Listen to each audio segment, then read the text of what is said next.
दोस्तों, welcome back to my channel grow with Akash. तो हम मटेरियल साइंस पढ़ रहे थे, उसका ये 4th चैप्टर है stress strain diagram for ductile material. इसके बाद हम पढ़ेंगे ब्रिटल मटेरियल के लिए। तो डक्टाइल मटेरियल क्या है और उसमें स्ट्रेस स्ट्रेन डायग्राम क्या वर्क करता है, कैसे लोड लगते हैं, कैसे फेल होता है, अलग अलग पॉइंट्स पे वो मटेरियल क्या क्या पॉइंट आउट करता है, तो इसमें हम डिस्कस करेंगे। तो ये है स्ट्रेस स्ट्रेन डायग्राम, ये है ज़ीरो, ये है अपना स्ट्रेन का लाइन और ये है स्ट्रेस का जो लोड लग रहा है। तो इसमें क्या है, स्ट्रेस स्ट्रेन क्या बोल रहा है, ये हम पूरा डेफिनेशन पढ़ते जाएंगे और इस पॉइंट पे, इस ग्राफ पे हम आपको बताएंगे कि कौन से पॉइंट पे क्या लोड लग रहा है और क्या मटेरियल वर्क कर रही है, उस पर क्या हम उसे कहेंगे। तो स्टार्ट करते हैं। आई होप थोड़ा सा ध्यान से आप लोग देखिएगा तो ज़्यादा समझ में आएगा। तो स्टार्ट करते हैं। The stress strain curve for ductile material is the behavior of material under loading and its different strength before fracture। कहने का मतलब ये है कि ये जो स्ट्रेस स्ट्रेन डायग्राम है और ये जो डायग्राम हम डक्टाइल मटेरियल के बना रहे हैं, तो अलग अलग पॉइंट पे मटेरियल का बिहेवियर क्या है, अलग अलग स्ट्रेंथ है और कहाँ जा कर के वो फेल हो रहा है और फेल होने से पहले वो क्या क्या स्ट्रेंथ हमें दिखा रहा है, वो डिस्कस करते हैं, वो इसमें पॉइंट आउट होगा। तो इसमें लिखा है कि so the point A and B which are applied load known as the proportional limit where load does not change the shape of work piece beyond A and on the point B is applied load elastic limit and material will be regain the original shape. तो ये जो है, ये हमने zero से start किया था। तो यहाँ से क्या है, हम स्ट्रेस भी बढ़ा रहे हैं और ग्रेजुअली स्ट्रेन भी बढ़ रहा है।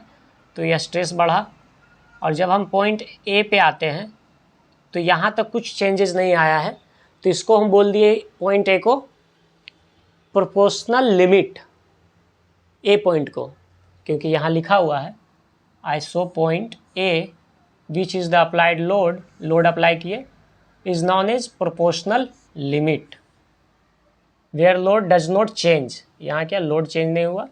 अब क्या है, the shape if work pieces beyond A, मतलब ए से पहले कुछ चेंजेस नहीं हुआ, लोड बढ़ाते ग्रेजुअली स्ट्रेस स्ट्रेन बढ़ता गया और यहाँ तक कुछ चेंज नहीं आया, इसको बोलते हैं हम प्रोपोर्शनल लिमिट। अब आते हैं पॉइंट बी पे।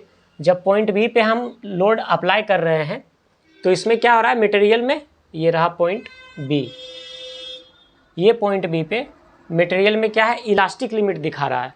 मतलब अगर कोई बॉडी है उस पर हम लोड लगा रहे हैं तो ए पे कोई चेंज नहीं हुआ, पर बी पे हम लोड लगाए पॉइंट बी तक तो उसमें इलास्टिक लिमिट आई। इलास्टिक लिमिट मीन्स की मटेरियल जो है डिफॉर्म हुआ और फिर वो ओरिजिनल शेप में आ गया।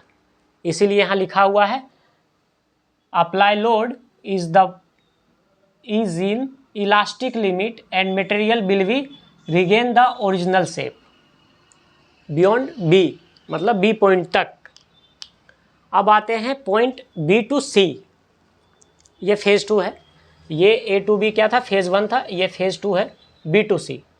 बी टू सी में क्या है, curve load will be resist by the material for the plastic deformation is known as yield strength, but after C point till point D apply load causes the permanent deformation in the test piece, the load sustained by the workpiece up to point D। तो ये बोल रहा है कि ये जो point B है, B to C, जब मटेरियल जा रहा है तो क्या हो रहा है, परमानेंट। इट मीन्स कि प्लास्टिक डिफॉर्मेशन हो रहा है, मतलब वहाँ से फिर मटेरियल वो ओरिजिनल शेप में नहीं आएगा। तो ये परमानेंट डिफॉर्मेशन हुआ, तो उस डिफॉर्मेशन को क्या बोलेंगे, पॉइंट सी को यील्ड स्ट्रेंथ। ये रहा पॉइंट सी को क्या बोलेंगे, यील्ड स्ट्रेंथ। अब यील्ड स्ट्रेंथ जो है, अब वहाँ से आते हैं पॉइंट डी के ऊपर। तो यील्ड स्ट्रेंथ में क्या है, चेंजेस दिख रहे हैं, ये क्या है, परमानेंट डिफॉर्म हुआ है। अब यहाँ से जब ये मटेरियल पे कंटिन्यूसली और लोड लगा रहे हैं पॉइंट सी टू डी, तो पॉइंट सी यहाँ पे क्या है, थोड़ा सा चेंजेस आया, फिर गए डी के तरफ, स्ट्रेस बढ़ता गया। ये है पॉइंट डी। पॉइंट डी क्या है, तो point D apply load cause permanent deformation to the test pieces, load sustain by the work piece up to point D so the tensile strength. Point D पे क्या होगा, सी to D जब हम continuously stress लगाते जाते हैं तो ये होता है, पॉइंट डी पे क्या होता है, मटेरियल का टेंसाइल स्ट्रेंथ दिखता है फेज थर्ड में, पॉइंट सी टू डी पे।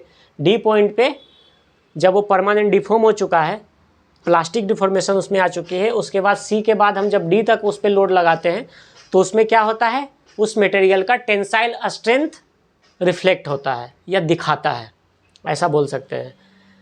Point D apply load changes the shape of the test piece and its the area cross section decrease. अब इसका क्या है, पॉइंट डी के बाद एरिया क्या है, डिक्रीज हो रही है, ये कर्व नीचे की तरफ हो रही है आफ्टर डी। अब आफ्टर डी क्या हो रहा है, change the shape test piece of the area is the cross sectional decrease in this at point E the material is failed. Point E is known as rupture point.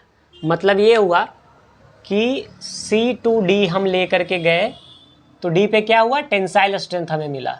अब इससे अगर हम continuously load लगाते लगाते लगाते लगाते ई तक लाए हैं तो यहाँ पे क्या है, मटेरियल फेल हो जा रहा है, मटेरियल क्या हो गया, फेल हो गया। तो जिस पॉइंट पे मटेरियल फेल हुआ उस पॉइंट को, ई पॉइंट को हम बोलेंगे रेप्चर स्ट्रेंथ। मतलब उस इंड तक उसने उस मटेरियल पे लोड को रजिस्ट करते रहा, ई पॉइंट पे जाके फेल्ड हुआ तो उस पॉइंट को बोलेंगे रेप्चर स्ट्रेंथ। तो ये आपको स्ट्रेस सस्टेन डायग्राम एग्ज़ाम में एक्सप्लेन करने के लिए आएगा, हर बार आता है। जो भी आरजीपीवी के स्टूडेंट्स हैं, जो मैकेनिकल ब्रांच के हैं, और बेसिक मैकेनिकल उनका फर्स्ट ईयर में सबका कॉमन ही रहता है, ऑल ब्रांचेस, तो ये आपको आएगा ही आएगा। और आपको ऐसे ही ये कर्व डायग्राम बनाना है, नीचे स्ट्रेस रहेगा, इधर स्ट्रेन रहेगा। पहला जो ए पॉइंट रहेगा वो प्रोपोर्शनल लिमिट रहेगी, बी पॉइंट रहेगा जो इलास्टिक लिमिट रहेगा, सी पॉइंट रहेगा वो एल्ड स्ट्रेंथ रहेगा, एल्ड पॉइंट को डिनोट करता है। और सी से जो डिफॉर्मेशन स्टार्ट होता है, परमानेंट डिफॉर्मेशन, वो डी तक जाता है, डी पे उस मटेरियल का टेंसाइल स्ट्रेंथ दिखता है। और डी टू ई जाएंगे तो ई पे जा कर के मटेरियल फेल हो जाएगा लोड के बाद, उसको बोलेंगे रेप्चर स्ट्रेंथ।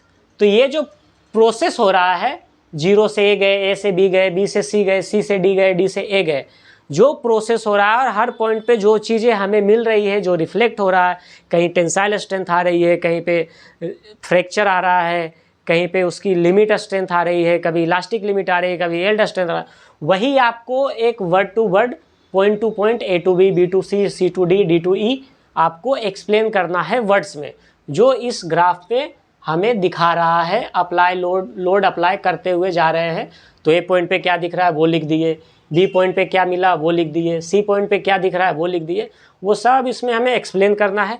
ये आपको डायग्राम बनानी है और इस डायग्राम में जो जो चीज़ें हो रही है वो एक्सप्लेनेशन में आपको यहाँ पे दिखाना है कि ए पॉइंट पे क्या हुआ, बी पॉइंट पे क्या दिखा, सी पॉइंट पे क्या हुआ, डी पॉइंट पे क्या हुआ, कहाँ मटेरियल फेल्ड हो रहा है, कहाँ उसकी टेंसाइल स्ट्रेंथ दिख रही है, ये सारा चीज़ आपको एक्सप्लेन करना है। ये आपको 4 नंबर से 7 नंबर दिलवाएगी। ये आपको अगर अच्छे से ये डायग्राम बना के और एक्सप्लेनेशन करके अच्छे से अगर stress sustain diagram for ductile material आएगा, उसको आप लिखेंगे तो आई होप कि आपको ये नंबर मिलेंगे अगर आप अच्छे से एक्सप्लेन करते हैं तो थैंक यू सो मच। मिलते हैं नेक्स्ट वीडियो पे। ऐसे ही बने रहें और हमारे चैनल को सब्सक्राइब करें।